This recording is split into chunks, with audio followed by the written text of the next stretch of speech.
ajalehes. Ma olen tohutu tänulik Telegramile, et ta on andnud mulle selle hääle.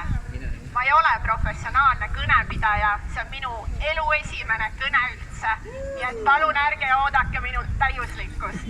Aga ma tunnen, et mul on täna teile sõnum. Ma olen täna siin selleks, et inspireerida natukene meid välja tulema igasugusest vastandumisest. See hetk siin on minu jaoks väga suurte hirmude ületamine, nagu ilmselt teie kõigi jaoks ja nende jaoks, kes on täna interneti teel või kodudes kaasa elamas. Koos oleme me tugevad ja see on fakt. Ma olen täna siin, et luua maailmas rohkem armastust ja aidata mõista rohkem inimesi, kes täna võib-olla ka seal Riigikogus arutavad seda uut seaduseelnõud. Väga lihtne on astuda vastandumisse, väga lihtne on astuda viha, trotsi ja kõige selle keskele. Meil on selja taga tuhandeid sõdu, mis tegelikkuses näitavad, et selles ei võida mitte keegi. Proovime võib-olla mõistes ja toetudes ja austades sellest kõigest koos läbi minna. See ei tähenda absoluutselt, et me peaks viitama erinevatele probleemidele ja nendele kohtadele, mis tegelikkuses ahistavad kogu meie ühiskonda. Ja see liikumine ei ole ju ainult siin Eestis, me oleme koos üle terve maailma. Selleks, et mõista ja austada, on vaja mõista ka inimese sisemust. Jah, see on hästi kahetsusväärne, et meil arvestatakse mingisuguseid haigusnumbreid testide põhjal, mis on teadused ammu juba põrmustanud, et need ei näita mitte midagi. Jah, see on kahetsusväärne, et teadus on tänasel hetkel asi, mida kõige viimasena kuulatakse ka maskide kandmise osas. Ka selle osas, kas asümptomaatilised üldse nakatuvad või ei nakatu kedagi. Minu jaoks on ilmselt kõige raskem alla neelata seda, et meil on meditsiinisüsteemis olemas ravimid, mis on pikaaegselt olnud kasutusel ja mida me saaksime täna võtta kasutusele, teades nende ohutusprofiili jaoks, saaksime 80% vähendada haigusjuhtumeid ja hospitaliseerimist. See on väga kahetsusväärne, aga sellel on oma taust. Maailmas on juba läbiviimisel ja kokkupanemisel ja ka Eestis erinevad kohtusse pöördumise juhtumid. Ma loodan, et Eestis nii kaugele see asi ei lähe, sest see on väga sügavalt ühiskonda lõhestav. Samas, kui poliitik jätkuvalt lihtsalt kordab mantrat ja ei pane sinna kõrvale ise teadustööd, siis see on koht, kus ta peab seda tegema ja enam ei saa tugineda ainult usule. Otsustajatel tundub praegu olevat natukene siukene koolipoisilik ootus, et keegi kõrgemalt annab selle minu vastuse ette ja mina lihtsalt kordan. Karjaga kaasaminek, sest nii on ohutu, nii on jagatud vastutuse illusioon.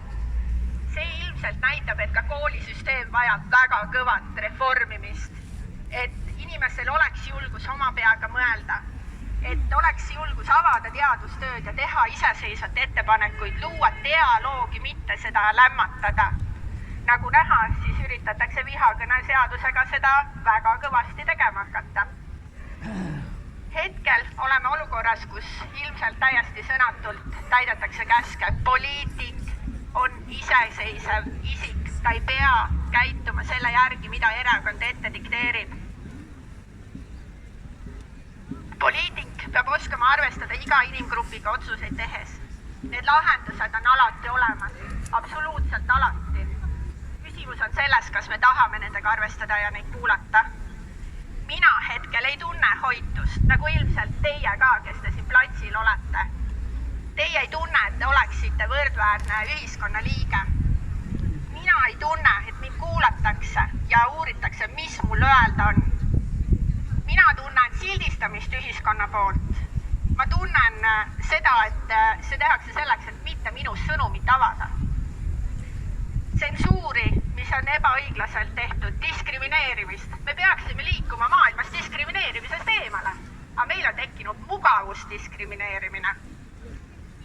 Ma toetun oma sõnavõttudes teadusele ja minu persoon ei muuda teaduse sisu, kas mina meeldin kellegile või mitte.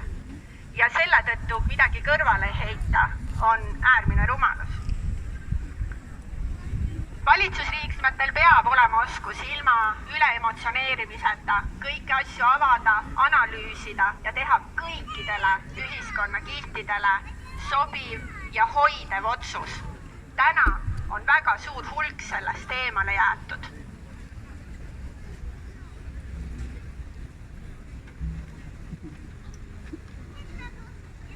Hetkel on maailmas üles tõstetud meeletu hirmufoon, mis ringi ratast ennast muudkui toidab ja toidab ja toidab.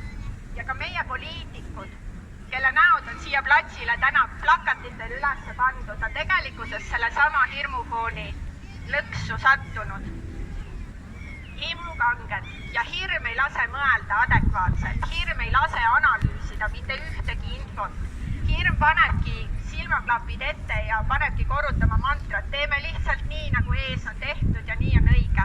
Mis siis, et teadustööd näitavad väga selgelt ja aina rohkem tuleb uuringuid üle maailma, et ranged piirangud ei ole vähendanud ei surmade arvu ega hospitaliseerimisi. Seda enam on täiesti absurdne hakata läbi suruma seadus, mis annab veel suuremad õigused ja veel kergemini meile peale suruda rangeid reegleid. See läheb teadusega absoluutselt vastuollu. Aga sellel hirmul on ka oma modaliteet. Ja kui see hirm kohtab viha või trotsi seina, siis tunneb inimene ja poliitik aina rohkem vajadus sellele kaitsepositsioonile astuda. Tunneb, et tema turvalisus on kinni ainult selles, mida tugevini rünnata, maha suruda, piirata, sest tal on võim. Selline olukord võimendab võimu kuritarvitamiseks, mille tunnistajaks me praegu selle seaduseelnõu läbi oleme. Meie peame olema targemad. Meie, kes me oleme aru saanud süsteemide vigadest ning oleme maailma muutuste teel, peame oskama läbi minna päris armastus hoides ja hoolides ka sellest isikust, kes täna tundub olevat meie vastane. Tegelikkuses on elu näidanud, et need, kes käituvad kõige hullemine, on need, kes on kõige rohkem kaugenenud sellest hoolimisest ja sellest armastuse energiast. Nemad vajavad kõige rohkem toetust selleks, et need hirmu kaitsemüürid langetada. Meie peame olema see armastuse jõud. Meie oleme see, kes austab ja ka siis, kui meil on tunne, et see ei ole õiglane ja et see ei ole õige. See on samamoodi meie enda õppetund. See on meie enda areng, leida hinges arusaamine, et päriselt olemegi võrdsed inimesed koos oma vigade ja rõõmudega. Poliitik on täpselt samasugune hingav tundav iseks, nagu olen mina või sina. Poliitik on eraldunud rahvast ja meie saame seda tegelikkuses parandada, sest meie, kes me oleme probleemist aru saanud, meist saab algada muutus.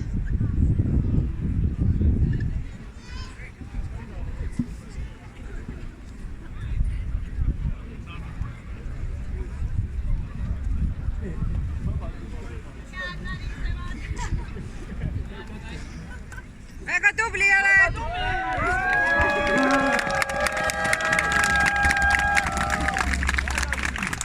Vaatame täiesti ausalt kõik iseendasse.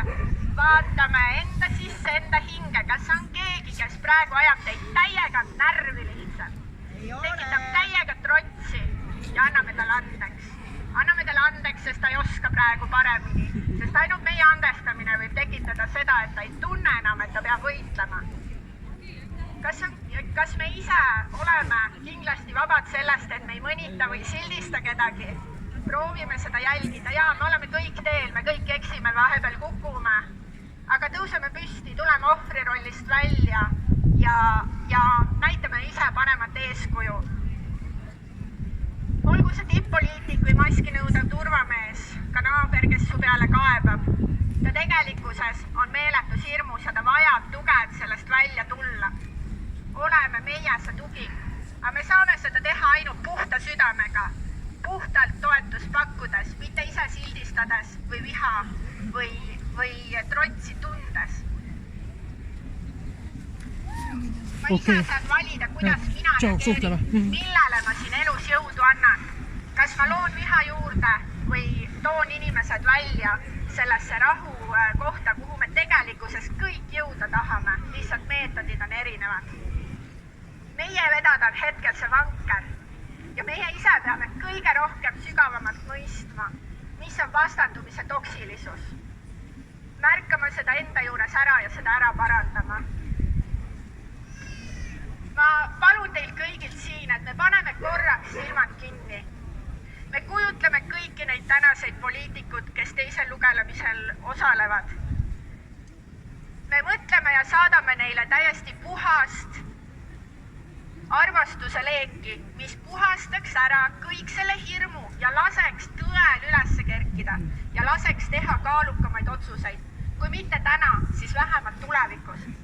Et see meie seeme on pandud siin, täna ja praegu, aidates neid jõuda tõe juurde, mitte kinni olla oma väikestes karpides ja surudes seda peale kogu ühiskonnale. Ma tänan iga inimest, kes täna on siin toetamas, on toetamas kogu Eesti rahvast, ka seda inimest, kes veel praegu aru ei saa, mille jaoks kõik see siin on. Ma tänan iga inimest, kes kallistab teist ja toetab, ükstapuha kui raske seda teha on, kui teine inimene käitub halvasti. Ma tänan iga inimest, kes ei ole küll siia tulnud, aga elab meile kaasa, sellepärast et see kõik on nii oluline ja kõikide meie panus on täiesti kirjeldamatu. Ma tänan teid, sest ainult tänu on see, mis meid tegelikkuses elus edasi viib. Minu poolt kõik.